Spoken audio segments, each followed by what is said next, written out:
perbedaannya, kemudian bagaimana implementasinya. Kita akan sedikit pakai Excel sheet juga ya untuk nyoba-nyoba gitu. Nanti kalau ada pertanyaan boleh silahkan open mic karena kayaknya saya susah kelihatan ya ini layarnya kalau ada yang raise hand. Oke, ini suara saya ini nggak terdengar background tidak dari belakang karena ada ujian juga yang lain di ruang dosen. Apakah background mengganggu atau tidak? Bu, Enggak, Bu. Tidak, Bu. Oke ya, oke sip. Nah, hari ini kita belajar tentang exponential growth dan exponential decay. Ini sebenarnya pelajaran mata kuliah model matematika itu ada kaitannya sama matematika dasar. Cuman kali ini harapannya teman-teman tuh memahami bahwa mathematics itu bisa diaplikasikan ketika kita belajar mengenai food science and technology in general ya. Jadi mungkin teman-teman di sini ada yang FBW.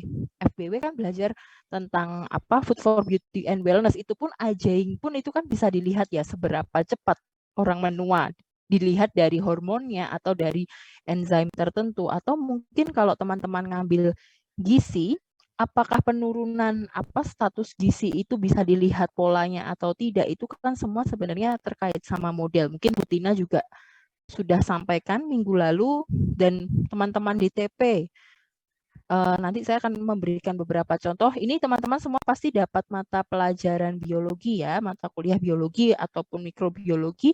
Itu ada kaitannya juga contohnya dengan pertumbuhan maupun bagaimana metabolisme suatu mikroorganisme begitu. Jadi sangat penting kita belajar pemodelan karena nanti bisa memprediksi, kita bisa mencegah dan melakukan evaluasi monitoring itu lebih enak. Oke, kalau boleh tahu kemarin sudah dijelaskan ya berarti tentang introduction modelingnya. Hari ini kita akan fokusnya hanya ke satu model, yaitu tentang eksponensial. Nah, teman-teman ada nggak yang familiar dengan kurva yang ada di sebelah kanan saya? Ada yang sudah pernah melihat mungkin di mata kuliah lainnya atau mungkin ini kurva apa toh Bu gitu. Ini kan teman-teman tingkat 1 ya kebanyakan. Ada yang pernah tahu nggak ini kurva apa? Water activity ya, Bu. Ya, tulisannya water activity. Terus di sini kan banyak nih ada lipid, ada microorganism. Kira-kira apa hubungannya? Tadi Bayu ya yang menjawab. Bukan, Bu. Tadi bukan saya, Bu. Oh, tadi siapa? Nggak usah bohong toh, Bay. Oke, Rio tadi saya lihat suaranya. Oke, ini kurva apa? Water activity benar, tapi ada kurvanya warna-warni. Kira-kira menggambarkan apa?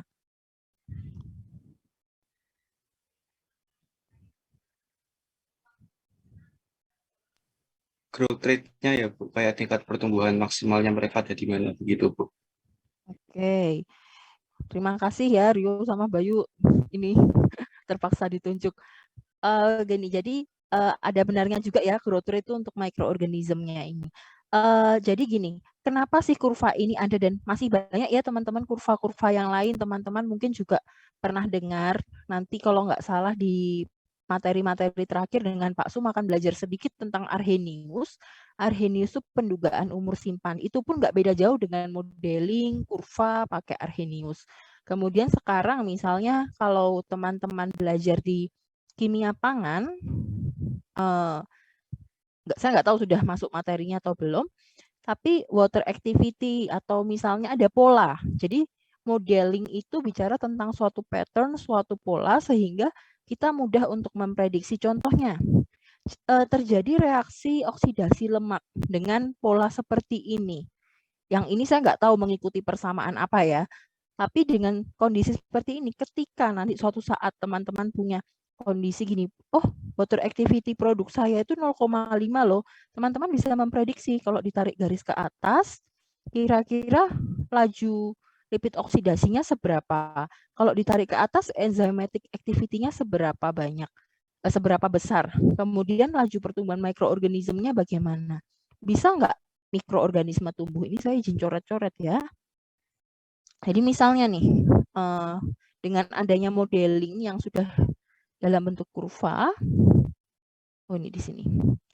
Kalau kalian punya produk 0,5 water activity, kalian bisa lihat. Langsung aja tarik garis ke atas. Oh, maka nanti akan di rate segini loh, lipid oxidation-nya, yang saya nggak tahu ya. Ini harusnya ada relative reaction rate yang satuannya beda-beda setiap kurva. Kemudian sorption isothermnya seperti ini loh behavior-nya. Microorganism growth-nya itu nggak ada loh. Kalau kalian lihat kan nggak ada nih mold yeast. Bakterianya pada di sini semua, berarti nggak kelihatan sebenarnya. Oke, tapi ada enzymatic activity. Terus misalnya ada pertanyaan, oh saya punya produk sejenis, tapi nilai water activity-nya atau AW-nya adalah 0,8. Nah, kalian bisa predik lagi. Oh, kalau di sini enzymatic browning sangat mungkin tinggi. Tapi dan ditambah lagi ada microorganism growth-nya, khususnya mold ini suka banget begitu. Jadi dengan adanya modeling itu memudahkan kita untuk melihat, memprediksi apa yang sebenarnya nggak harus nggak harus kita uji satu persatu, tapi kita bisa memprediksi sehingga kita bisa mengantisipasi masalah-masalah quality mungkin atau safety yang timbul. Oke, ini contoh lagi. Contoh aplikasi di teknologi pangan. Ini teman-teman pasti tahu nih, mikroorganisme. Kalau misalnya saya lagi mengembangkan wine atau beer atau yogurt lah, itu kan butuh starter culture. Nah, kalau starter culture-nya itu, kalau kalian nanti pergi ke suppliernya yang jualan starter culture, contohnya CHR Christian Hansen itu di Denmark. Nah, dia itu akan punya banyak tipe. Bisa jadi ini tipe A, tipe B, tipe C, tipe D. Dan masing-masing tipe itu, mereka memiliki model pertumbuhan yang berbeda-beda. Jadi kalian pasti ngomong nih, kalau ketemu orang marketingnya, saya itu pengen cari mikroorganisme yang stabil ketika suhu ruang, misalnya. Kemudian fermentasinya cepat. Nah, maka si perusahaan ini pasti akan mempelajari dari pattern pertumbuhannya dari modeling yang ada itu. Oh, jadi ini loh yang cocok dengan karakteristik yang kamu mau. Nah, itu semua kita perlukan, termasuk untuk optimasi prosesnya.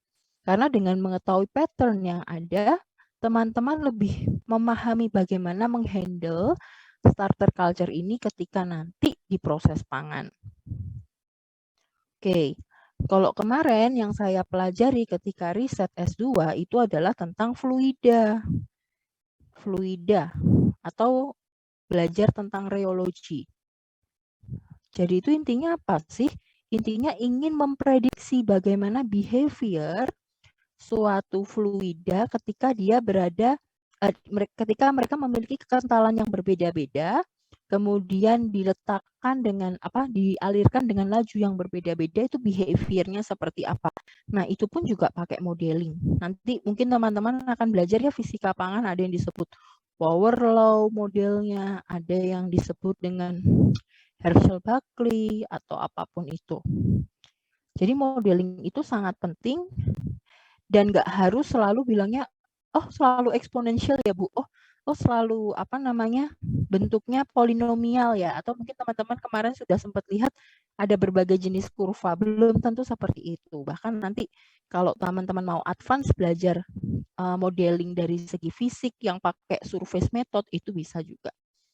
Oke, ini hanya sebagai pengantar biar kalian nggak stres karena modeling itu bukan hanya tentang matematika ya, tapi kita juga berusaha mencari aplikasinya. Bagaimana optimumnya bagaimana begitu. Jadi yang membedakan ahli matematika dengan ahli pangan yang paham matematika adalah kita mampu mengutilize fenomena yang ada itu kita bisa masukkan dalam suatu pattern mathematical equation atau mungkin formulation dan lain sebagainya untuk kemudian kita prediksi begitu, sehingga jadi efisien kan ya prosesnya. Nah, sekarang saya punya dua jenis kolom ya, kolom sebelah kiri dan kolom sebelah kanan. Saya mau nanya, yang membedakan kolom kiri dan kanan itu jenis fungsi apa sih? Ada yang mau mencoba menjawab?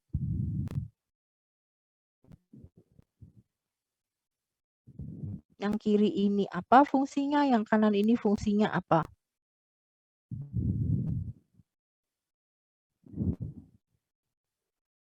Jenis-jenis fungsi kemarin sudah diajari Bu Tina toh?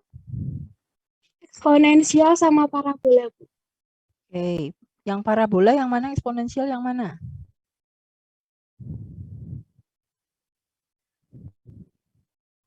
Yang parabola yang kiri, yang eksponensial yang Yang kanan ya.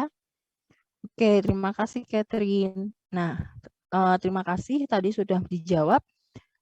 Fungsi yang sebelah kiri, mungkin orang lebih mengenal parabola ya, karena bentuknya kadang lebih kayak parabola, atau kita bisa juga menyebutnya polinomial, tipe yang sebelah kiri ini. Yang sebelah kanan itu yang eksponensial. Nah, kalau kalian melihat apa sih basic perbedaannya? Ya, as simple as selama eksponennya ini merupakan variabel atau faktor pembeda faktor variabel bebasnya. Kan ini variabel nih, fx. X-nya itu berada di bagian eksponen, maka bisa disebut sebagai fungsi eksponensial. Nah, kalau dilihat sekilas, mungkin seolah-olah fungsi eksponensial itu nggak begitu kelihatan beda nyata ya sama kurva parabola atau kurva kurva polinomial dan juga kurva yang ini konstan ya, hubungan linear saja. Tapi ketika nanti kalian perpanjang nih sumbu X-nya atau mungkin nanti sumbu Y-nya, itu baru akan kelihatan dengan jelas. Jadi biasanya jenis-jenis kurva eksponensial itu tidak akan sampai, dia tipenya akan mendekati suatu nilai tertentu. Nah, itu yang akan nanti teman-teman coba praktekkan di Microsoft Excel, apakah behavior-nya seperti itu apa tidak. Oke, dan tadi seperti saya katakan, bahwa suatu fungsi eksponensial itu ada dua komponen. Komponen yang pertama, yaitu konstantanya ya, atau kita sebut sebagai base-nya.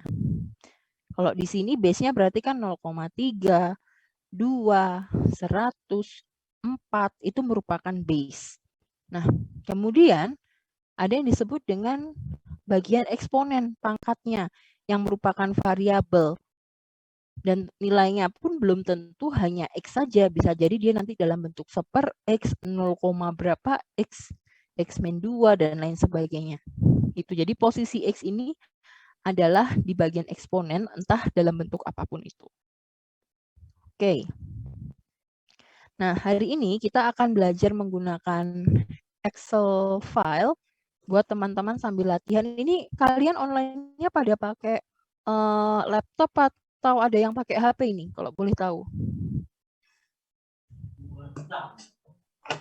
Ada yang pakai HP nggak online-nya? Nggak ada ya? Kalau nggak ada, oh ada yang pakai HP ya? Oke, bisa buka laptopnya ya. Atali bisa buka laptopnya? Oh, ada juga yang pakai HP. Oke, nanti teman-teman coba sambil buka. Waduh, laptopnya lagi di servis. Oke, saya akan coba peragakan. Tapi teman-teman yang menggunakan Excel, tolong dicoba. Karena ini lebih gampang kalau kalian benar-benar mencoba sendiri.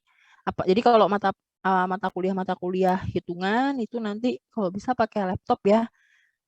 Saya nggak tahu sih kalau karena kemarin kayaknya periode lalu saya banyak pakai ini laptop.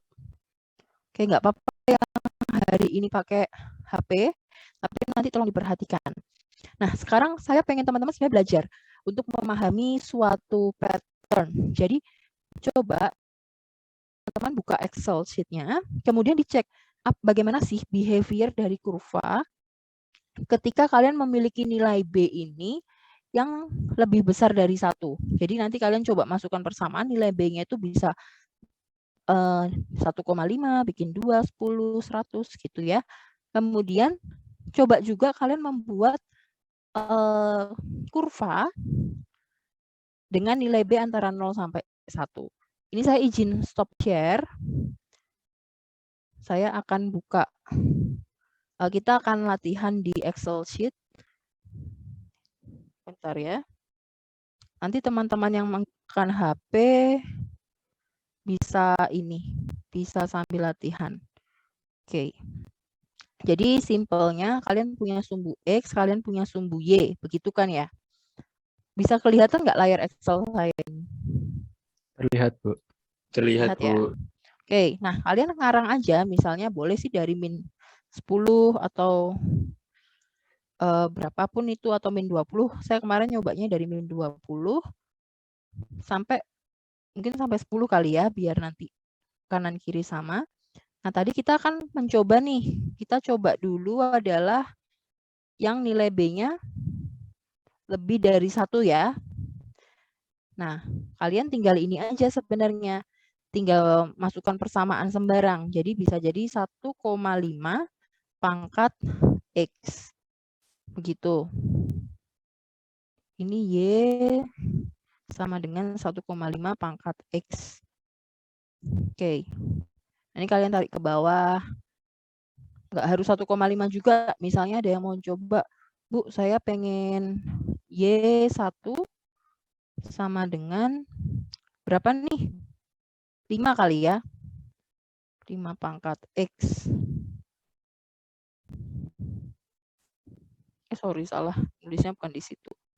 Mungkin sambil dicoba juga buat teman-teman yang bisa buka komputer untuk mempraktekkan. Oke, 1,5. Oke, ini udah benar ya. Ini 5. Nah, teman-teman juga boleh nyoba. Bahkan sampai 100 pun juga boleh. Y2. Misalnya 10 pangkat X. Oke. Nanti kita akan buat grafik sama-sama.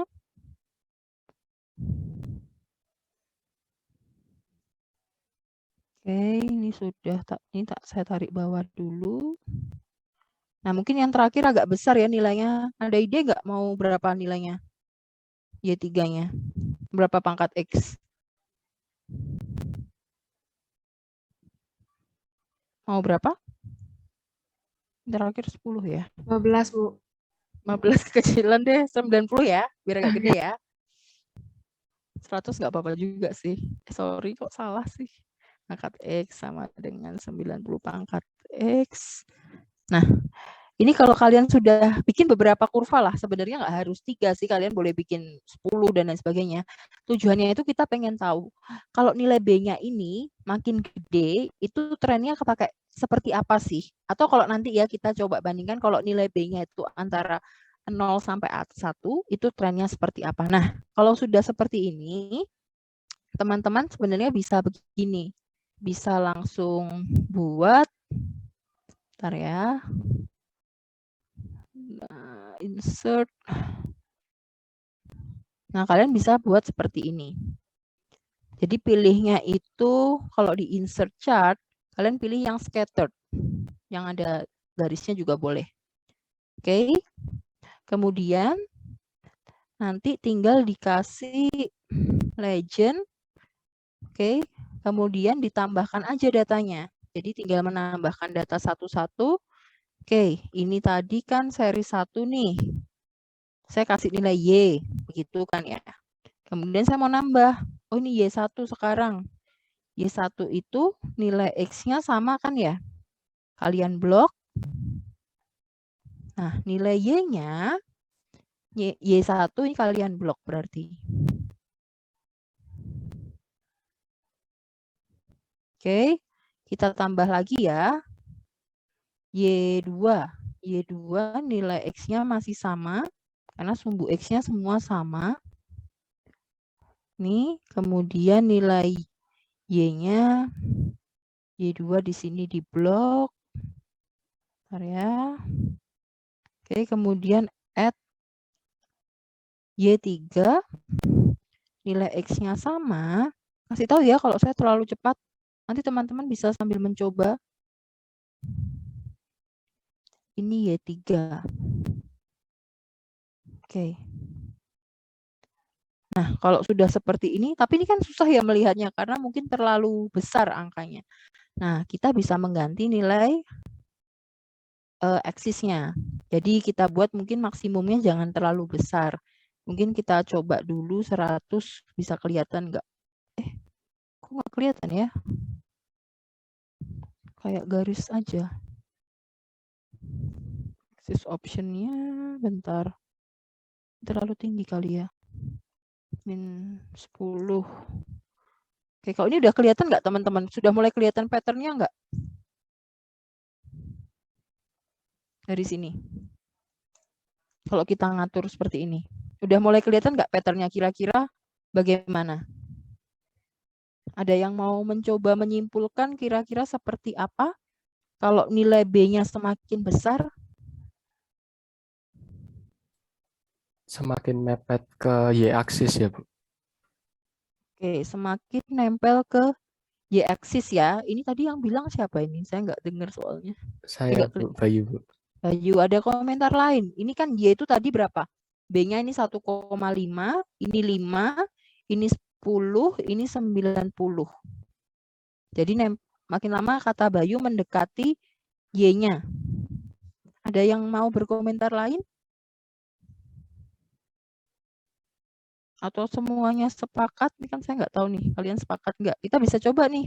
Kok kayaknya 30 kebesaran, coba yang lain dong.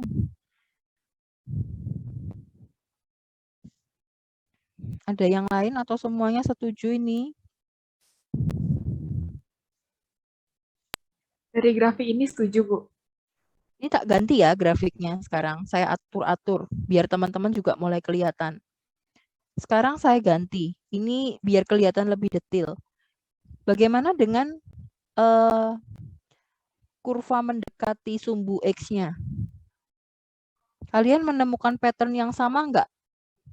Bahwa semakin besar nilai B-nya, Y3 ya ini, itu juga semakin mendekati, makin ngelendeh, makin apa sih namanya, makin stiff, menempel ke sumbu X juga.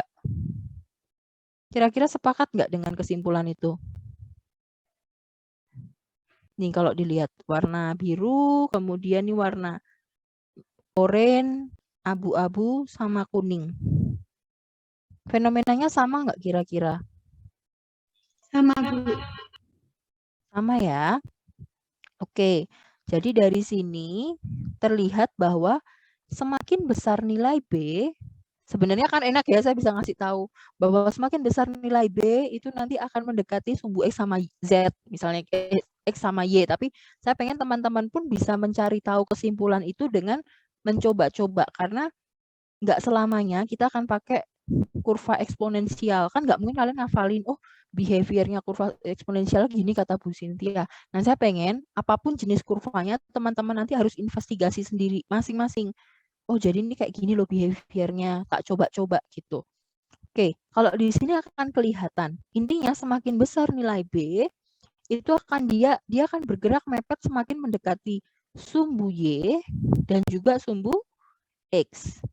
Nah, dan ini ada hal yang menarik lainnya. Ini coba ya, tak besarkan nilainya. Apa yang menarik? Bahwa ada perpotongan, jadi mau berapapun nilai B-nya, ketika X sama dengan 0, itu selalu memotong di sumbu Y sama dengan 1. Benar nggak?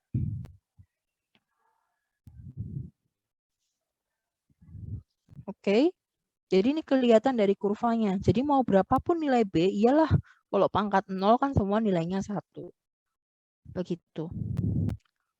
Oke, dari pembuktian yang pertama ini, apakah ada yang merasa masih belum jelas atau perlu saya ulangi atau sudah jelas untuk behavior kurva eksponensial yang nilai B-nya lebih dari 1? Permisi, Bu. Saya ingin bertanya, Bu. Ya, silakan. Ini, Bu, di bagiannya untuk yang bikin data tadi, yang contohnya aja misalnya Y sama dengan 1,5 pangkat X itu, Bu. Yang kirinya. Nah, ya yang itu. Untuk yang itu, ini kan untuk data, untuk apa ya, dapetin datanya tuh bagaimana ya, Bu? Saya kok masih bingung ya ini, sambil mencoba. Oh, maksudnya ini toh rumusnya. Iya, itu. Oh, ini sama dengan, jadi sama dengan 1,5 di pangkatnya kan pakai ini ya, pakai apa sih ini? Kalau kalian lihat di langsung keyboard. formula ya, Bu? Iya, saya masukin formulanya. Oh iya. Oke, ini teman-teman nanti sambil nyoba sendiri ya, maksudnya saya mengencourage kalian juga apa namanya nyoba karena nanti saya nggak tahu nih kalian ke depannya bakal jadi peneliti apa jadi dosen apa ternyata kerja di perusahaan. Tapi kerja pun di perusahaan saya dulu paling suka kalau misalnya punya data keuangan gitu ya. Saya akan bikin graf. Terus saya lihat, oh ini tuh berarti cenderungnya kayak gimana. Nah, itu akan menarik kalau kalian suka matematik dan data science untuk ngutak-ngatik data gitu. Nanti pasti atasan kalian pasti akan seneng. Oh, ini anak bukan hanya ngomong dari segi angka, kan nggak enak ya ngomong kayak gini. Tapi dari graf tuh bisa dilihat pattern-nya. Gitu. Ada mungkin yang belum jelas lagi atau perlu saya ulang? Kalau butuh diulang nggak apa-apa. Bu Sin, maaf Bu, mau memastikan saja Bu. Ini saya coba itu kalau dimasukin 1,5 kok selalu keluar ini ya Bu, kayak apa namanya error detected gitu ya Bu. Kayak dianggapnya tuh jadi 15 gitu Bu, bukan 1,5. Kamu 1,5 atau 1,5? Pakainya titik Bu. Coba, ini saya stop share, Bayu bisa share screen ya. Bentar. Oke, bisa share screen Bayu harusnya.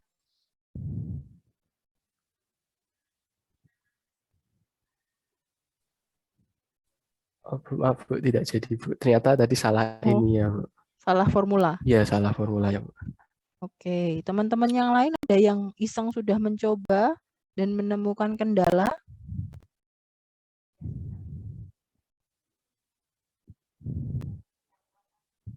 Oke.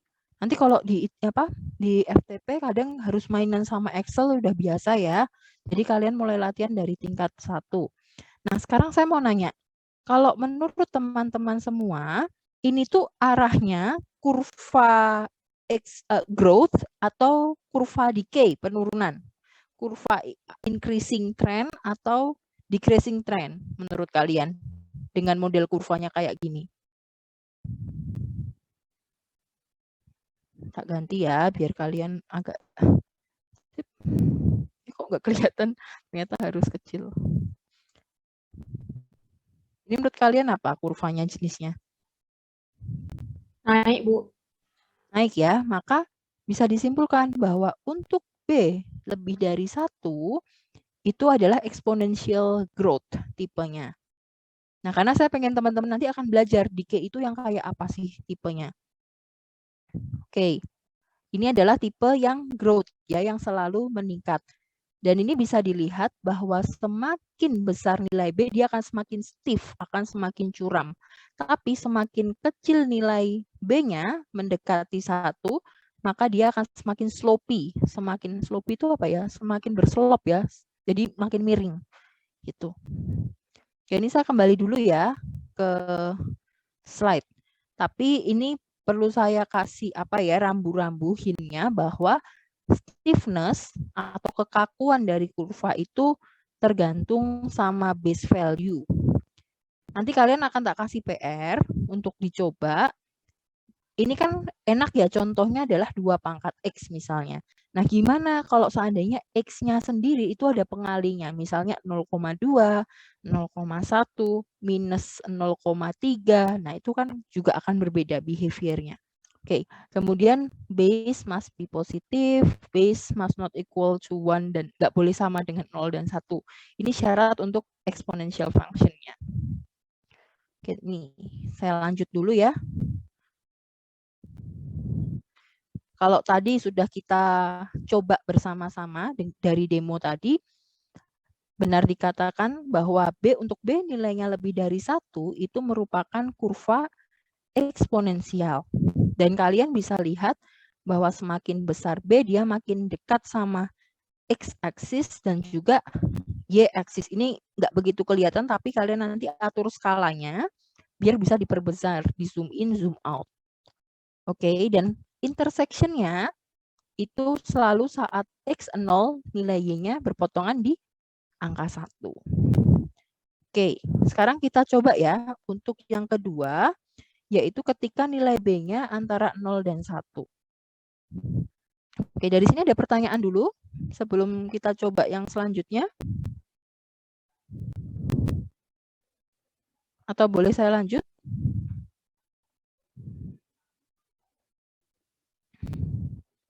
Nanti dicoba beneran ya di rumah biar teman-teman kebayang. Mungkin nanti kalau ujian saya bisa kasih soal, kalian suruh predik, tapi untuk memprediknya kalian boleh membuktikan pakai Excel gitu kan, oret-oretannya di Excel. Oke, sekarang kita akan membuat yang nilai B-nya tadi antara berapa? 0 dan 1 ya. Oke, untuk nilai B antara 0 dan 1, oke, kita mulai dari mana ya anaknya? Saya mulai dari yang besar aja ya, 0,99 deh. Jadi ini 0,99. Teman-teman kasih tahu ya, kalau terlalu cepat saya takutnya kalian nggak ngikutin nanti. Oke, ini 0,99, ini tak buat 0,5. Ini juga. Layar saya ini kan ya, kelihatan kan ya? Layar Excel. Terlihat, Bu. Kelihatan, Bu. Kelihatan, Bu. Oke, sip. Nah, ini berapa ya anaknya? Ini 0,1 kali ya. Oke, ini 0,1. Nanti kalian boleh ganti-ganti juga nggak apa-apa. Kalau mau nyoba angka-angka yang lain, kan kalian lebih kreatif biasanya. Ini 0,02 lah mungkin. Kok salah? 0,02.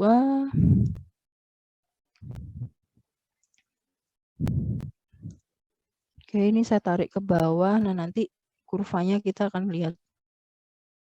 Oke. Bentar, ini ada yang aneh kayaknya. Ini kurva Y. Y-nya udah tak ganti belum ya?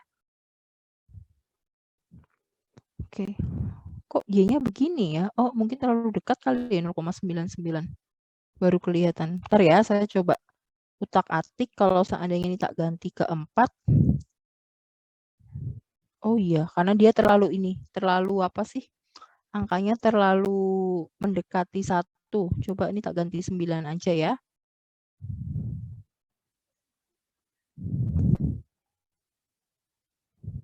Ya sebenarnya boleh sih 0,99, tapi kayak jadi susah melihat perbedaannya. Oke. Nah, sekarang saya ganti ya. Ini kita akan melihat nilai persamaan, tren dari suatu persamaan yang nilai B-nya, base-nya itu antara 0 dan 1.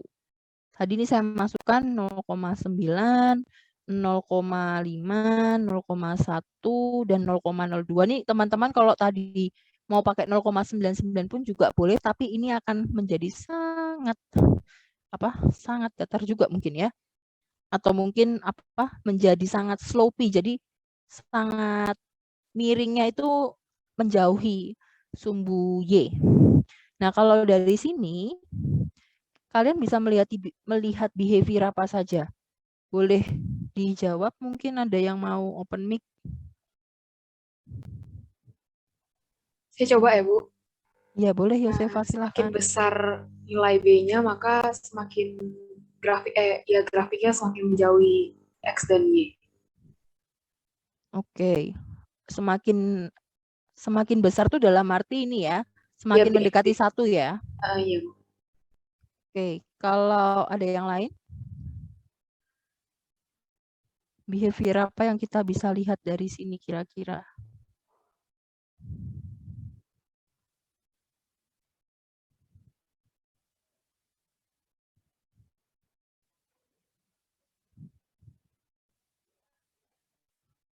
Ini tipenya kurva apa? Semakin menurun atau kurva menaik? Turun, Bu. Semakin turun, Bu. Tipenya decay ya, penurunan ya. Oke, ini nanti kita akan lihat juga contohnya apa sih Bu? Decay itu contohnya kalau yang exponential growth apa. Oke, dan sama ya dengan yang tadi bahwa titik perpotongannya itu sama-sama di Y sama dengan 1 untuk nilai berapapun X-nya. Oke, dari sini ada yang masih bingung? Nanti kalian coba ya dengan berbagai fungsi, karena saya juga pengen kalian curious dan ingin tahu. Saya akan kasih latihan juga untuk nyoba-nyoba di rumah. Oke, ada pertanyaan atau boleh saya lanjut? Bu, saya ingin bertanya. Silakan Deborah. Caranya tadi kan Bu Cynthia menulis min 10, min 9, kemudian langsung Deborah ini kayaknya harus matiin salah satu speaker mungkin. Halo? iya Bu. Iya, mungkin kamu pakai 2 device ya? Iya. Oke. Sekarang udah nggak apa-apa. Oh ya, tadi kan Bu Cynthia nulis X min 10. Bentar, satu device-mu tuh harus kamu matikan, kamu mute dan kamu matikan speakernya, baru bisa itu. Biar nggak echoing. Sekarang Bu. Nah, udah harus. Ya, bagaimana? Tadi Bu Cynthia kan menulis di X min 10, min 9, min 8, kemudian langsung di apa sih namanya? Di Di draft. bold semuanya, ya. Terus langsung jadi banyak. Itu kira-kira caranya seperti apa ya Bu? Oh, ini tuh kayak kalian urutan aja, 1, 2, 3. Saya biasanya gini loh, 1, 2, bikin kayak ya beberapa urutan, terus kalian drag aja, ini kan kalian plus, tarik ke bawah, gitu. Oh, seperti itu. Iya Bu, saya coba. Terima kasih Bu. Oke, nggak apa-apa kalau mau nanya teknis. Ini kan buat teman-teman juga belajar juga kan, nanti ke depannya kalian akan mengolah data untuk riset, untuk praktikum. Kalau ada yang mau ditanyakan silahkan. Atau boleh saya kembali ke laptop, ke slide, Ibu, saya mau nanya. silahkan. Saya mau nanya ini sih, Bu. Ini kan yang 0, B di antara ini. Terus Y-nya itu apakah memang harus dari yang besar ke kecil atau boleh juga dari 0, misalnya Y1-nya 0,02, Y2-nya 0,1, Y3-nya 0,5, baru Y4-nya 0,9. Atau memang harus dari yang kecil Itu dulu nggak baru apa-apa. ke besar? Itu nggak apa-apa, kamu yang atur kok. Ini saya memudahkan aja biar kalau ada patternnya dari besar ke kecil atau kecil ke besar kan enak nih saya ngelihatnya bahwa ini kan legendnya ya, bahwa oh semakin saya ngurutinnya dari sini bahwa semakin besar nilai Y3, makin ke sini itu nilai B-nya makin kecil, berarti kelihatan patternnya. Itu untuk memudahkan saya observe aja. Tapi kalau kalian mau ngacak, misalnya Yosefa mau, ini boleh nggak Bu 0,005, ya silakan. Yang ini tiba-tiba 0,9, ya nggak apa-apa. Gitu. Baik, Bu. Terima kasih. Ya, tapi saya lebih senang yang ordinary, jadi untuk lihat pattern itu lebih gampang. Ini biasanya anak-anak perfeksionis kayak gitu, suka yang apa namanya rapih. Ada pertanyaan lain? Nanti dicoba Permisi, ya. Bu. Silahkan Rio. Saya ingin bertanya, Bu, tadi caranya untuk mengecilkan grafik gimana ya, Bu? Tidak, saya agak ketinggalan di bagian situ. Oh, bukan ngecilin grafik, tapi kalian mau zoom in, zoom out dari skala kan? Iya, Bu. Nah, ini saya biasanya ngetik ini. Kalau kalian mau zoom in, zoom out-nya di sumbu Y, ini tak ketik angkanya. Muncul kan? Nah, ini saya tinggal ganti maksimum minimum. Jadi misalnya nih min 5 sampai 100 deh, gitu kan misalnya. Begini. Atau kalau kalian pengen, tapi ini kan kurang kelihatan ya Bu, saya pengen tahu ini ada perpotongan apa enggak misalnya. Ya udah ini saya kecilin, jadi akan zoom in, gitu kan. Ininya juga saya kecilin. Gitu. Kalau misalnya kalian mau memperkecil yang sumbu ininya, Bu, ini tak kasih contoh yang kemarin saya kerjakan ya. Nih misalnya, kemarin saya bikinnya itu dari, sorry ya ini terlalu kecil.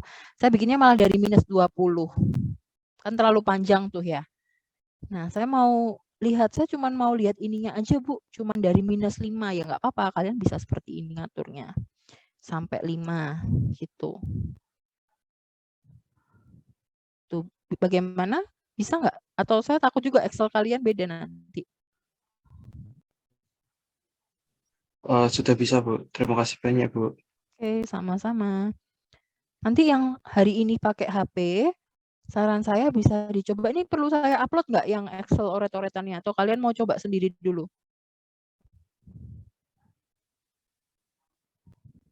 Mungkin boleh Bu sebagai referensi gitu ya Bu. Oke, ini tak upload buat teman-teman belajar ya. Nanti yang hari ini mungkin belum belum bisa nyoba, saran saya dicoba karena lebih seru kalau kalian ngutak-ngatik menemukan sendiri patternnya. Kalau ini kan seolah-olah kalian lihat saya demo, teman kalian asik diskusi, tapi nggak melihat sendiri ngutak-ngatik ngerasain ini gimana tuh caranya, urutannya kok saya masukin rumus salah. Nah itu kan letak keseruannya. Oke, dari nilai yang kedua ya tadi kita sudah mencoba B lebih dari 1 ini merupakan tipe model exponential growth. Jadi yang ada pertumbuhan, ada increasing begitu. Kemudian kalau nilai B-nya itu antara 0 dan 1 itu menunjukkan pola yang semakin menurun. Nah, ini yang disebut dengan exponential decay atau penurunan secara eksponensial. Kita kembali lagi ke slide presentasi. Oke. Nah, exponential decay itu terjadi ketika nilai B-nya antara 0 dan 1, di mana tadi seperti kayaknya Yosefa ya tadi yang menjawab, kelihatan bahwa kalau nilai B-nya itu mendekati 1 atau makin besar mendekati 1, itu justru dia akan lebih slopier, lebih miring, menjauhi X dan Y-axis-nya. Dan tetap sama pattern-nya ini adalah intersection. Ada intersection-nya juga. Nah, mungkin nanti teman-teman di rumah, bentar ya, saya coba tulis. Ini nggak saya ketik, tapi teman-teman bisa tulis. Coba sekarang kalian ganti yang iseng. Kalau seandainya kita punya formula fx, kemudian ininya berapa ya? Ininya nilai B-nya itu kita bikin, nilai B-nya tetap kalian harus coba-coba, tapi X-nya ini mungkin bukan X saja, tapi 0,0x. Kemudian kalian bisa juga coba bagaimana kalau behavior-nya ketika B pangkat, 0,0 berapa ya enaknya? 0,03x misalnya. Terus ini minus 0,03x. Terus kalian juga coba bandingkan ketika fx-nya B pangkat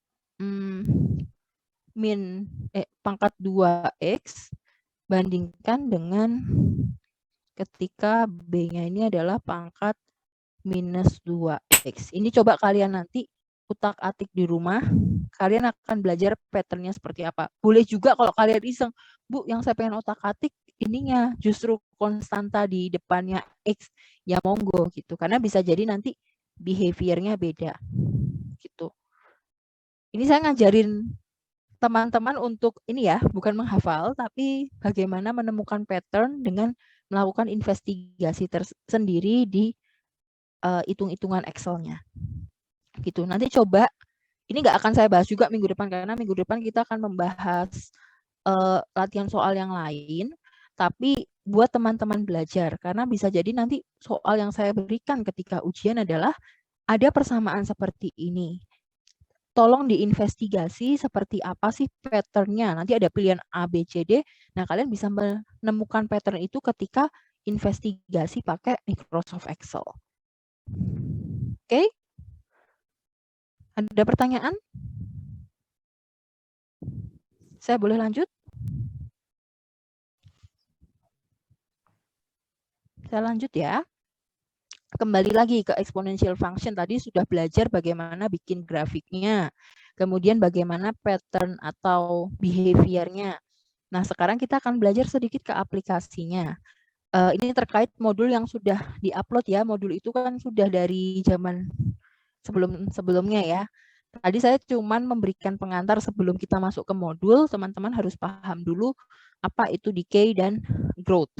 Nah, contoh dari growth itu namanya aja pertumbuhan, bertambah. Jadi ketika nanti aplikasinya dalam aplikasi produk pangan atau mungkin aplikasi dalam fenomena yang ada, itu contohnya adalah bakteri. Bakteri itu kan rata-rata memang bertumbuh ya. Tapi mungkin teman-teman di sini sudah dapat mikrobiologi pangan belum ya?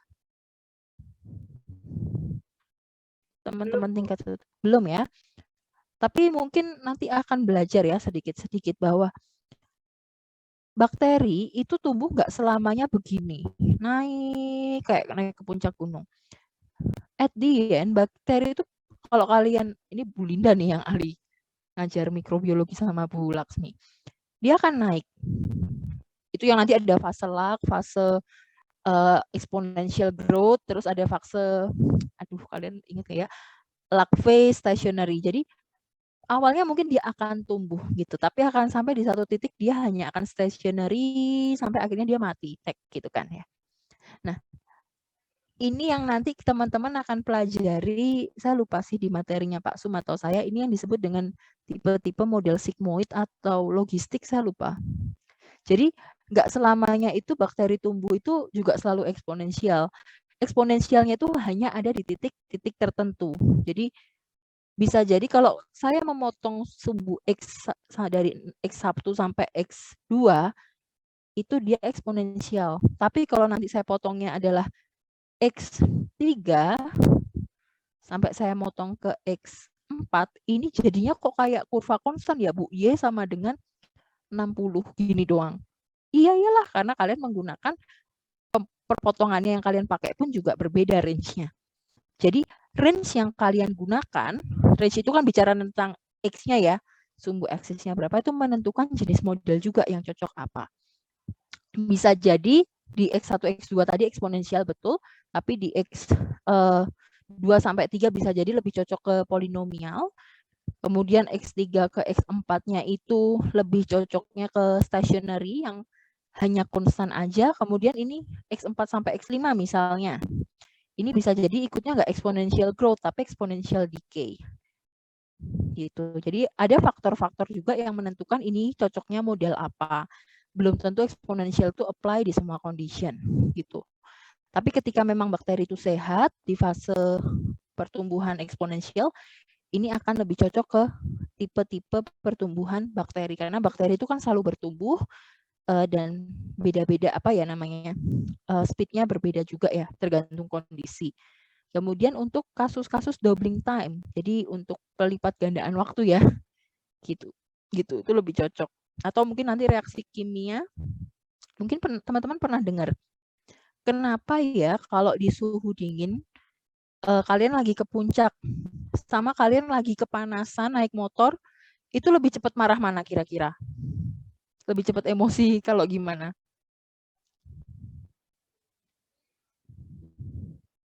Kalau lagi naik motor Bu. Pemanasan Bu. Pemanasan kan? Nah, itu kenapa kira-kira? Hubungannya sama apa?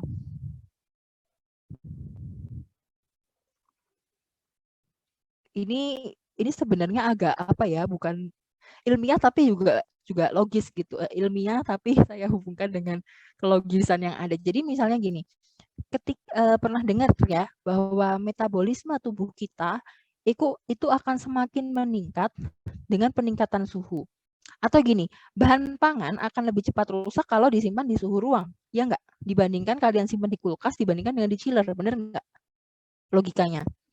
Nah, sama halnya dengan kasus kalian marah. Ketika ada peningkatan suhu, metabolisme itu akan meningkat. Metabolisme itu bicara tentang apa? Laju reaksi kimia bahan-bahan pangan. Kemudian produksi hormon apalah gitu. Termasuk kalian marah, jadi lebih cepat marah, lebih cepat gitu kan. Nah, itu ada hubungannya dengan suhu. Nah, itu semua kan jadi terjadi peningkatan, kata-kata peningkatan ini yang apa ya namanya, men-trigger suatu respons. Oke, kemudian apa sih contoh-contoh untuk exponential decay, penurunan? Mungkin teman-teman pernah dengar waktu SMA belajar tentang waktu paruh. Kemudian radioaktif itu kan semakin lama dia akan berkurang. Nah, itu nanti ada hubungannya dengan ini. Oke, jadi ini adalah 4 fenomena yang akan kita pelajari di minggu depan terkait dengan aplikasi dari exponential function. Nah, dia hanya pengantar ya, yang saya kasih tahu metabolisme lalala itu nggak masuk skup materi hari ini karena Arrhenius dan lain sebagainya itu nanti di cover yang lain. Oke, sekarang saya mulai dulu dengan radioactive decay. Untuk pertanyaan sebelumnya, materi sebelumnya ada pertanyaan nggak? Atau sudah cukup jelas?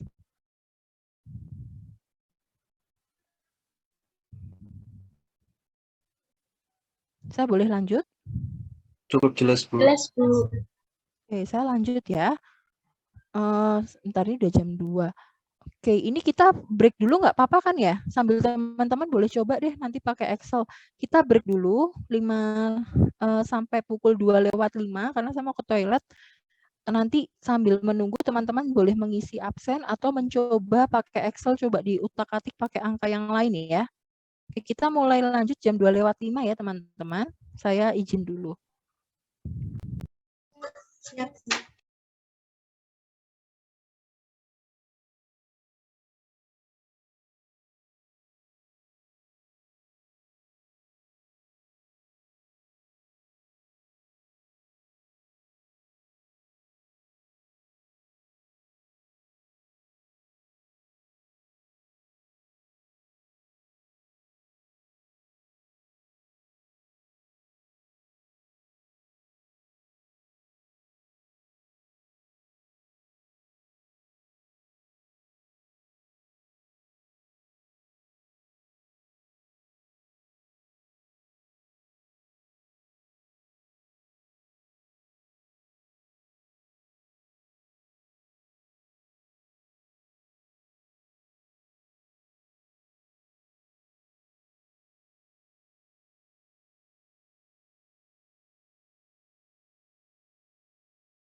Oke, selamat siang semuanya.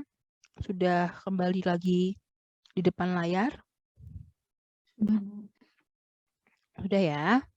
Oke, ini paling cuma 30 menitan lagi nanti teman-teman bisa selesai karena minggu depan kita yang banyak latihan soal dari modulnya. Jadi teman-teman mungkin untuk persiapan minggu depan kalian bisa baca dulu book chapter yang saya upload PDF. Saya juga barusan upload Excel sheet-nya, jadi bisa digunakan untuk latihan coba-coba. Kemudian di bagian book chapter-nya itu ada latihan soal di paling belakang. Nah, kalian coba boleh mengerjakan dulu, jadi minggu depan ketika kita membahas, setidaknya teman-teman sudah membaca materinya, dan juga sudah coba-coba latihan soalnya, begitu ya. Oke. Sekarang mengenai radioactive decay. Sebenarnya begini, ketika kita belajar tentang pemodelan, yang menjadi ekspektasi itu adalah kita mampu menuliskan dalam bentuk matematis apa fenomena yang terjadi, begitu. Sebagai contoh, di sini ada fenomena yang mengatakan bahwa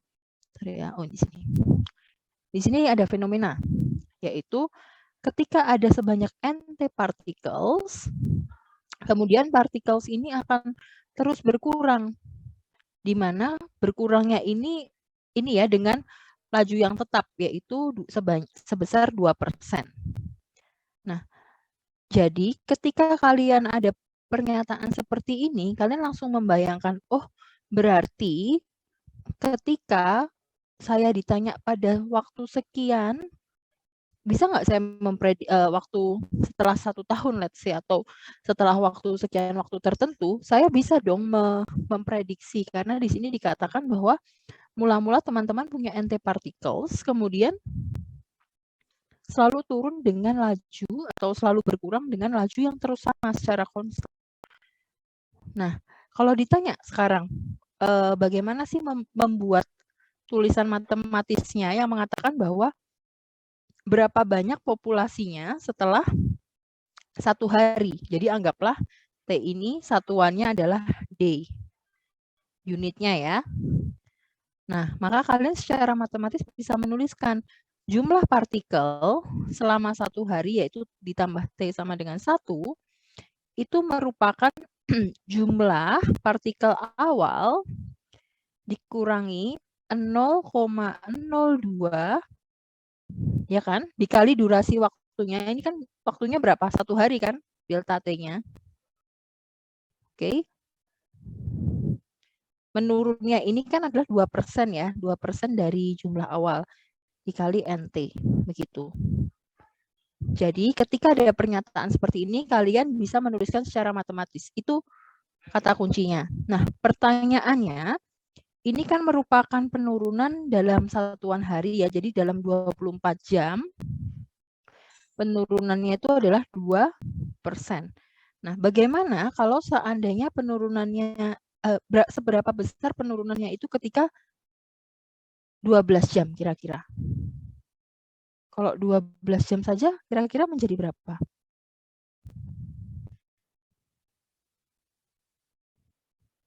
Ada yang bisa menjawab? Kalau 12 jam berapa nih? Ini kan penurunan 2%.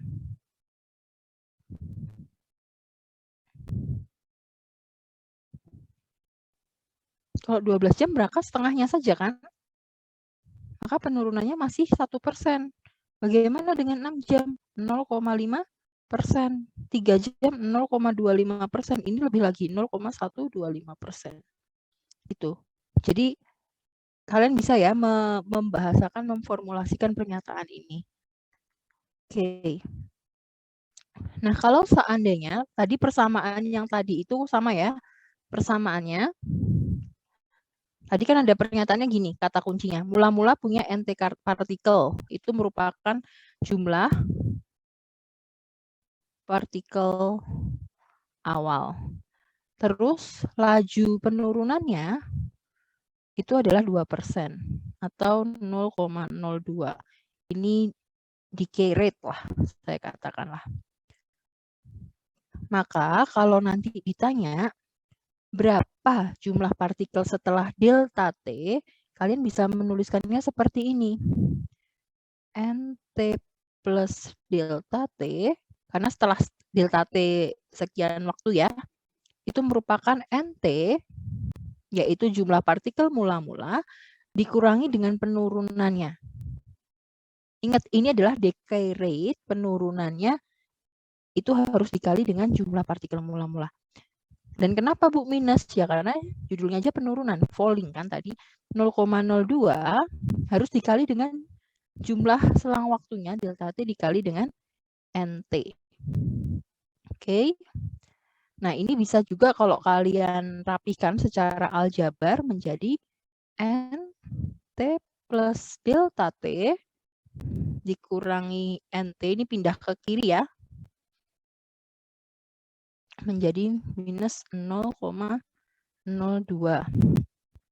Di mana, ini sorry, 0,02 NT, delta T-nya saya jadikan pembagi ya, delta T. Nah, ketika ini nilainya adalah nilai delta T-nya ini mendekati 0, kayak tadi ya kasusnya, ini kan juga mendekati 0 tuh, makin mendekati 0, makin kecil, makin kecil. Maka ini, masih ingat nggak ini suatu persamaan apa? Kalau ada limit. Menyatakan diferensial. Bentar ya, ini saya tulis dulu.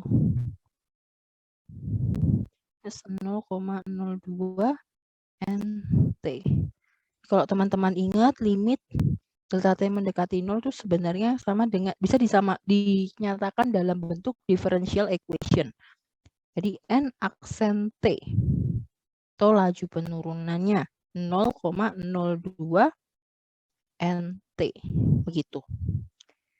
Nah, tapi sebenarnya penurunan ini kan tidak tidak ideal, tidak memuaskan dalam arti, tapi kan kalau dari persamaan ini kita nggak bisa tahu toh Bu, sebenarnya setelah waktu tertentu, setelah berapa sekian delta T, jadi ada berapa nih ininya, ada berapa sih jumlah partikelnya, karena kan ini hanya diferensial tuh hanya menunjukkan lajunya, gradiennya, seperti itu. Maka ini sebenarnya tidak bisa dikatakan sebagai satisfied, bukan merupakan equation turunan yang memuaskan gitu ya.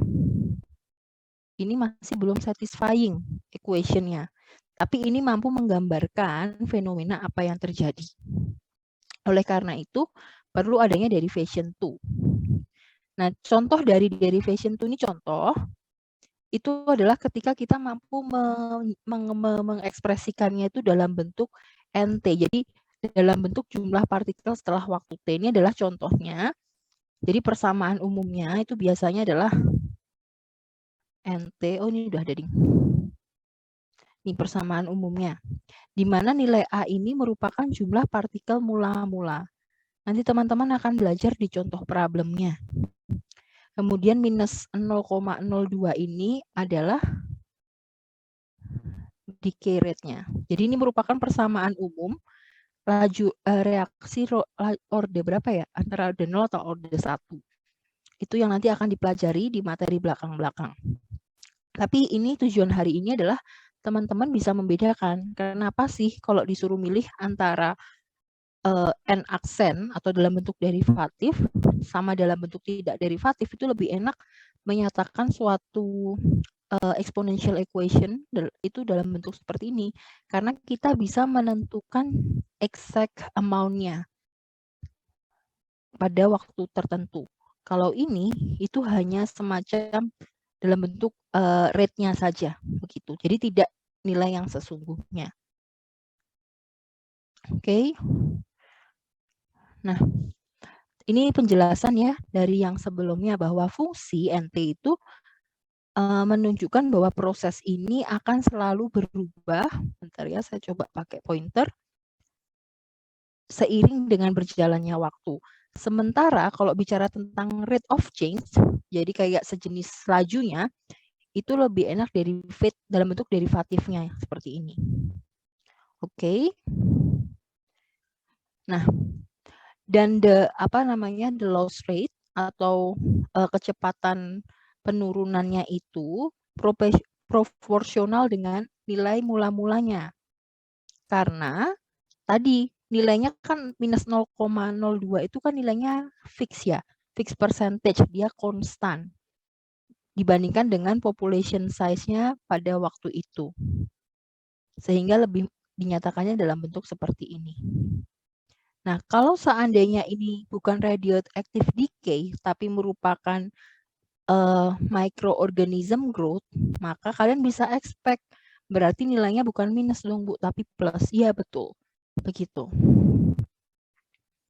Oke, ini ya penjelasannya juga kalau kalian lihat ekspresi ini, dia tidak memberikan nilai NT, dia hanya memberikan rate of change-nya saja, begitu.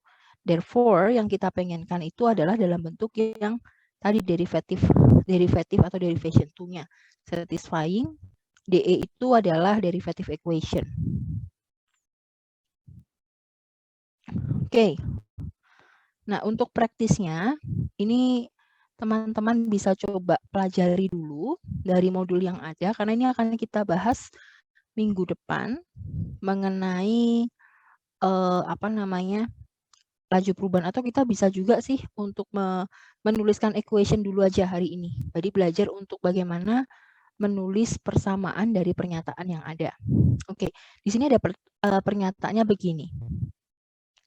Ada bejana yang berisi larutan pewarna, dye itu larutan pewarna ya, dengan jumlah mula-mula itu QT. Nah, kalau ada kata-kata will gradually decrease, jadi lama-kelamaan menurun, maka kalian sudah harus oh berarti ada kata-kata decrease, ini pasti negatif slope-nya. Atau ya ini jenis-jenis decay lah. Entah decay-nya mengikuti persamaan atau function apa. Oke.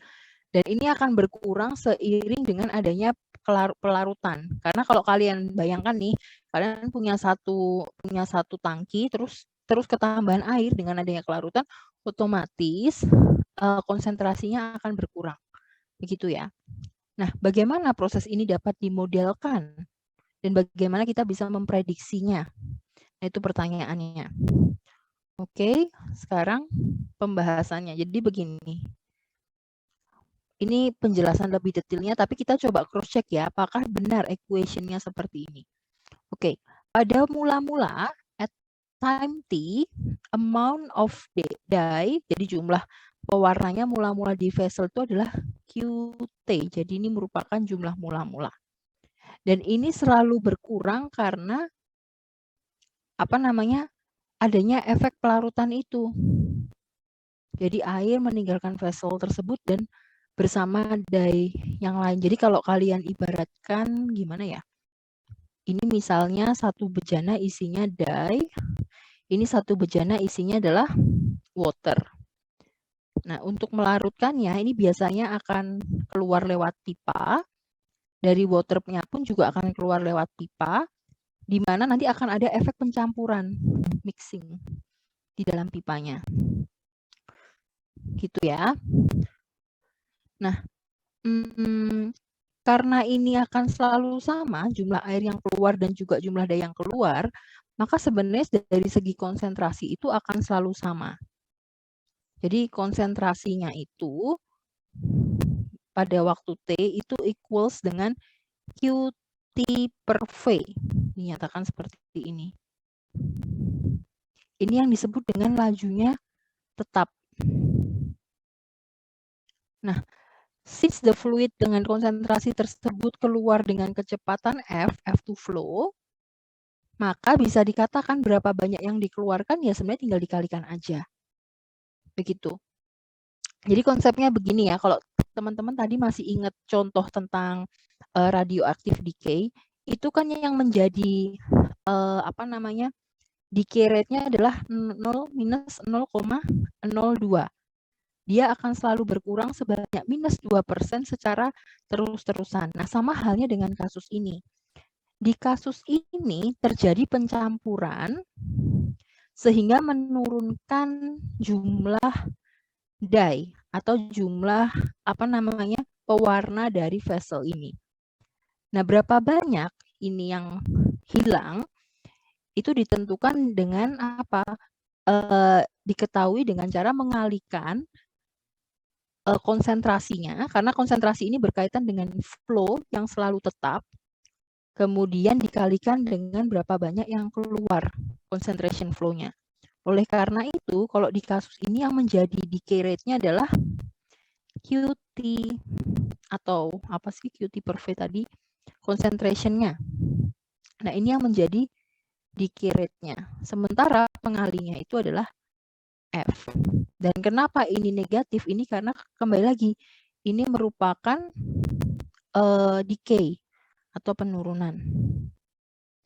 Nah, ini bisa ditulis dengan apa ya? Dengan bentuk lain untuk memudahkan, yaitu QT aksen sama dengan F per V minus, jangan lupa, dikali dengan QT. Nah, ini mirip kan dengan tadi kalau kita lihat kita punya N aksen T sama dengan minus 0,2 NT. Gitu. Oke, ini yang penting teman-teman tahu dulu untuk menuliskan suatu persamaannya. Oke, nah ini hanya persamaan saja. Kalau seandainya, kita hapus dulu ya, biar memudahkan melihat. Tapi ini kan bukan persamaan ideal, kembali lagi. Ini bukanlah persamaan ideal yang kita inginkan. Karena persamaan ini tidak menjelaskan berapa QT-nya. Ini hanyalah sebagai dalam bentuk derivatifnya. Nah, oleh karena itu biasanya yang diinginkan adalah dalam bentuk seperti ini. Ini adalah contoh kalau diketahui nilai Q0-nya atau jumlah larutan pewarna mula-mulanya 20 mg, maka kalian bisa tuliskan mula-mula di sini. Begitu. Nah, ini nanti adalah contoh untuk bacterial growth. Tapi kalau bacterial growth itu sebenarnya prinsipnya sama. Ini yang membedakan sama yang contoh pertama kali adalah satuan. Jadi kalau tadi kan day, kalau ini kan minute. Dan growing-nya ini nggak minus, tapi positif. Oke. Ini teman-teman baca dulu aja, nggak apa-apa, karena minggu depan kita baru akan membahas dengan lebih detail contoh-contoh soalnya untuk radioactive decay, kemudian yang microorganism growth, sama nanti ditambahkan satu ya, half time dan juga itu singkat sih, nggak banyak. Oke, dari sini ada pertanyaan? Bu, saya mau bertanya. Iya, silakan. Itu yang tadi yang tinta itu F-nya itu flow itu apa ya Bu? Kecepatan atau bagaimana? Flow itu adalah jumlah F-nya ini ya? Yang F-nya. F-nya ini adalah debit istilahnya. Oh, baik Bu, terima kasih. Ya. Intinya sekarang teman-teman lebih belajar untuk bagaimana menuliskan, memformulasikan kalimat-kalimat yang ada dalam bentuk persamaan. Itu dulu aja. Dan kalian tahu mana yang merupakan variabel constant rate, mana yang bisa disebut sebagai satu constant rate yang tadi yang sebagai peubahnya. Itu dulu aja. Nah, minggu depan kita akan belajar lebih lanjut dengan fenomena contoh-contoh aktual yang ada. Nanti teman-teman baca dulu aja modulnya, karena kan modulnya baru saya upload hari ini. Jadi kalian baca dulu sebelum kelas. Minggu depan ini saya akhiri lebih cepat. Jadi kalian bisa gunakan waktunya untuk baca dulu sama latihan. Dan besok kita akan melanjutkan dengan materi yang saya akan lanjutkan dengan doubling time dan half time. Kemudian kita latihan soal untuk tipe-tipe exponential function yang sudah dijelaskan hari ini. Begitu. Ada pertanyaan lagi? Bu, saya ingin bertanya. Silakan, Deborah. Tadi NT sama dengan A dikali E pangkat min 0,02 T. Nah, E-nya itu bilangan natural bukan ya, Bu? Ya, E-nya bilangan natural. Jadi kalau ditanya ini rumusnya dari mana, Bu? Ini merupakan sebenarnya saya juga bingung sih, karena ini pelajarannya Arrhenius, which is itu nanti teman-teman pelajari. Tapi ini sebagai heads up aja ya. Jadi untuk tipe ordo reaksi tingkat pertama, kalau tidak salah, ini merupakan suatu persamaan mutlak. Ini saya jelaskan minggu depan saja ya. Jadi ini bilangan natural dan ini merupakan fixed function yang biasa dipakai dan akan nanti sampai pertemuan akhir kalian akan nemui dalam bentuk seperti ini. Sebentar, saya tulis ya persamaan aslinya itu. Kalau Arrhenius itu biasanya begini.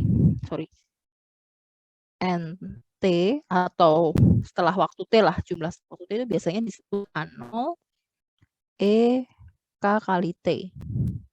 Ya kan?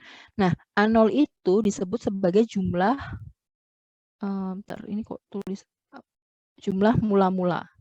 Entah jumlah partikel, zat mula-mula. E-nya ini adalah bilangan natural 2,71 ya kalau nggak salah. Nah, nilai K ini disebut dengan konstanta reaksi.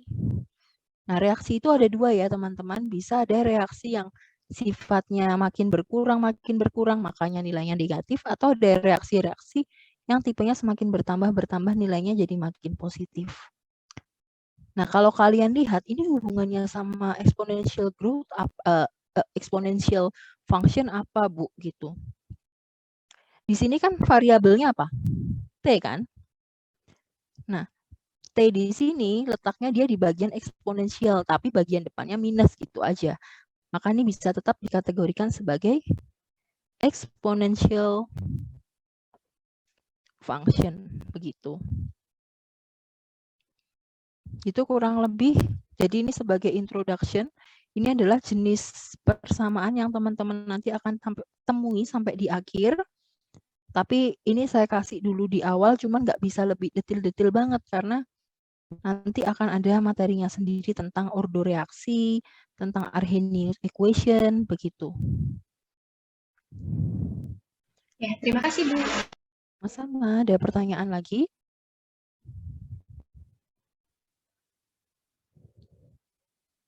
Kalian lebih suka ini ya, materinya diupload sehari sebelum atau gimana? Karena kalau saya berpikir kalau modul aja tak upload nggak apa-apa, jadi teman-teman bisa baca dulu sebelum kita mulai kelas untuk pemodelan.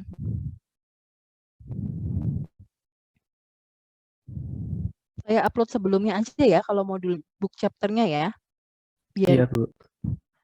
ya semoga dibaca ya, tapi ada baiknya kalau pemodelan kalian baca dulu lah, at least kebayang besok belajar apa. Karena kalau slide saya biasanya karena mau banyak oret-oretan saya nggak akan keluarin dulu gitu. Oke, kalau nggak ada pertanyaan, saya tutup perkuliahan hari ini. Tapi minggu depan kita latihan soalnya banyak, jadi teman-teman tolong dipelajari dulu ya. Ininya, baca dulu book chapternya. Book chapternya sama untuk yang hari ini sama untuk yang minggu depan, karena masih satu topik yang sama.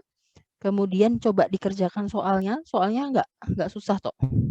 Cuman 10, tapi kita akan bahas mungkin hanya beberapa. Oke, kalau begitu saya akhiri. Selamat siang, terima kasih semuanya. Sampai ketemu minggu depan ya, sama nanti yang kalau ngambil teknologi minuman kita ketemu lagi jam 3. Terima kasih. Terima kasih, Bu. Terima kasih, Bu. Bu. Terima kasih, Bu.